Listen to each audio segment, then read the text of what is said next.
ये लोग काफी थक चुके थे, इसलिए ये एक पहाड़ी के पीछे आराम करने के लिए रुक जाते हैं, क्योंकि उन्हें लग रहा था कि शायद इस किलर ने यहाँ उनका पीछा छोड़ दिया है। बेन यहाँ पर भी रो रहा था। कैसी उसे हौसला देते हुए पीने के लिए साफ पानी देती है, लेकिन बेन पानी पीने से भी इनकार कर देता है। जूली अपने बेटे को समझाती है कि इसमें तुम्हारी कोई गलती नहीं, वो तो तुमने मदद के लिए बलून हवा में उछाले थे। तभी जूली ने देखा कि वो किलर अभी भी उनके पीछे आ रहा है। अब तीनों जल्दी से किलर से बचने के लिए भागना शुरू कर देते हैं। भागते भागते ये लोग बहुत थक चुके थे, लेकिन जब भी ये पीछे मुड़कर देखते हैं तो वो किलर उनके पीछे ही आ रहा होता था। अब ये लोग रुकते नहीं, लगातार भागते रहते हैं और एक ऐसी जगह पहुंच जाते हैं जहां पर जहरीला पानी मौजूद था। यहां से जाते वक्त उन्हें कुछ भी हो सकता था, लेकिन जूली अपने बच्चों को यहीं से गुजरने का हुक्म देती है। जहरीले एसिड से गुजरने के बाद उनकी हालत काफी खराब हो गई थी और जूली को एहसास हुआ कि बेन डिहाइड्रेट हो चुका है। उनके पास पानी की कुछ आखिरी बूंदें थीं जो उन्होंने बेन को दी, लेकिन इतने थोड़े पानी से उसकी प्यास नहीं बुझी। अब यहाँ पर कैसी हिम्मत हार चुकी थी। वो कहती है, हम सब जिस तरफ बढ़ रहे हैं शायद वहाँ पर सबमरीन होगी भी या नहीं, लेकिन जूली उसे डांटती है कि चुप करो और जो मैं कह रही हूँ वैसा ही करो। हम लोग आगे बढ़ेंगे और मुझे पता है कि मैं तुम्हें बचा लूंगी। जूली के कहने पर वो लोग फिर से चलना शुरू करते हैं और आगे बढ़ने पर उन्हें एक प्लेन दिखाई देता है जो सालों पहले तबाह होकर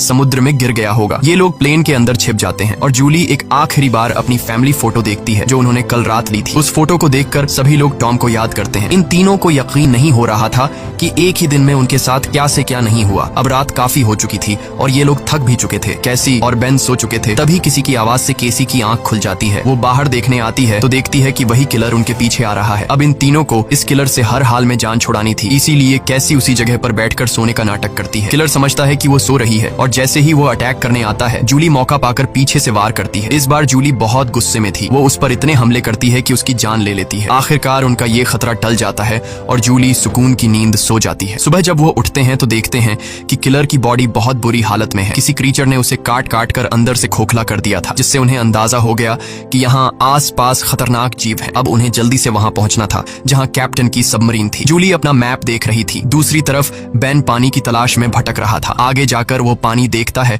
और बिना सोचे समझे पीने लगता है। जूली ने मना किया था क्योंकि वो तालाब जहरीला था, लेकिन बेन इतना प्यासा था कि उसने जूली की बात न मानी। जूली उसे देखती है और दौड़कर पानी पीने से रोक लेती है, लेकिन तब तक वो काफी पानी पी चुका था। थोड़ी देर बाद बेन बीमार हो गया और चलने की हालत में नहीं था, इसीलिए जूली और केसी वहां पर एक शेल्टर बनाते हैं और कुछ देर आराम करते हैं। तभी जूली को अजीब आवाजें सुनाई देती हैं। जब वो बाहर जाकर देखती है तो उसे पता चलता है कि ढेर सारे क्रैब्स उनकी तरफ बढ़ रहे हैं, जिनसे बचने के लिए उन्होंने भागना शुरू किया। थोड़ा आगे चलने के बाद कुछ दूरी पर उन्हें एक बहुत बड़ी शिप नजर आई। ये एक कार्गो शिप थी जिसके अंदर बहुत सारे कंटेनर्स भी थे। इन कंटेनर में ही बहुत सारे लोगों ने पनाह ली हुई थी। इन तीनों को देखते ही वो सभी कंटेनर में जाकर छुप गए। दरअसल वो इन तीनों से नहीं भागे बल्कि उनके पीछे केकड़े आ रहे थे। ये तीनों कंटेनर के पास जाकर गिड़गिड़ाने लगते हैं और दरवाजा खोलने की रिक्वेस्ट करते हैं, लेकिन वो उनके लिए दरवाजा नहीं खोलते। दूसरी तरफ केकड़ों की एक बहुत ही बड़ी सेना उनके पीछे थी, इसीलिए अब उनको खुद कुछ करना होगा। उनके पास कोई और रास्ता तो था नहीं, इसलिए जूलियन और उसके दोनों बच्चे कंटेनर के ऊपर चढ़ने का फैसला कर लेते हैं। जूलियन पहले अपने दोनों बच्चों को कंटेनर के ऊपर चढ़ाती है। अब जूलियन जैसे ऊपर चढ़ती है तो एक केकड़ा आकर उसे पैर पर काट लेता है, लेकिन वो जैसे तैसे करके उसे अपना पांव छुड़ाकर ऊपर चढ़ जाती है। अब जूलियन अपने जख्म को अपने स्कार्फ से बांध लेती है, जिसके बाद वो बेहोश हो जाती है। केसी और बेन देखते हैं कि वो केकड़े उस कंटेनर को काटते हुए उसके अंदर चले गए और उसके अंदर मौजूद लोगों पर इन केकड़ों ने हमला कर दिया। अब वो लोग अपने पास मौजूद हथियारों से उन केकड़ों को मारने की कोशिश तो करते हैं, लेकिन केकड़ों की तादाद बहुत ज्यादा थी। ये लोग उनके सामने नहीं टिक पाते और केकड़े कंटेनर के अंदर मौजूद सभी लोगों को मार देते हैं। अगली सुबह जूलियन को होश आया। उसने देखा कि उसके दोनों बच्चे यहाँ नहीं हैं। वो बुरी तरह से डर गई कि कहीं मेरे बच्चों को कुछ हो नहीं गया हो, लेकिन तभी दूर से उसे केसी और बेन आते हुए दिखाई दिए, जो असल में खाने पीने और हथियार की तलाश में गए हुए थे। खैर, अब यहाँ पर वो केकड़े भी नहीं थे। अब जूलियन अपने केकड़े के कांटे जख्म को ठीक करती है, जबकि बेन कंटेनर के अंदर मरे हुए लोगों के वेपन्स कलेक्ट कर लेता है ताकि उससे खुद की सेफ्टी के लिए यूज कर सकें, और वहाँ उन्हें थोड़ा बहुत खाना भी मिल जाता है। खैर, इसके बाद जूलियन कैप्टन से कांटेक्ट करती है, जिस पर वो बताता है कि मेरे ऊपर भी इसी क्रीचर्स ने अटैक कर दिया है और अब मैं बहुत ज्यादा जख्मी हूँ, मैं तुम्हारी मदद नहीं कर सकता। और साथ ही वो जूलियन को ये भी बताता है कि अब समंदर का पानी बहुत जल्द वापस फिर से अपनी जगह पर आने वाला है, इसीलिए तो ये सी क्रीचर फिर से यहाँ वापस आ गए हैं। जूलियन रोने लग जाती है क्योंकि इन लोगों को ये भी नहीं पता था कि सबमरीन तक जाने के लिए उन्हें कौन सी डायरेक्शन में जाना है, क्योंकि सारी रात भाग दौड़ में उनका मैप भी कहीं गिर गया था। इसलिए कैप्टन उनकी आसानी के लिए अपनी फ्लेयर गन से हवा में फायर करता है और बेन उसे देख लेता है, मगर वो जगह उनसे बहुत दूर थी। ये लोग तेजी से सबमरीन की तरफ बढ़ने लगते हैं, लेकिन अभी तक वहां तक पहुंचना नामुमकिन लगने लगा, क्योंकि वहां पहुंचने तक उन्हें एक चट्टानी रास्ते से गुजरना पड़ता है, जहां से गुजरते हुए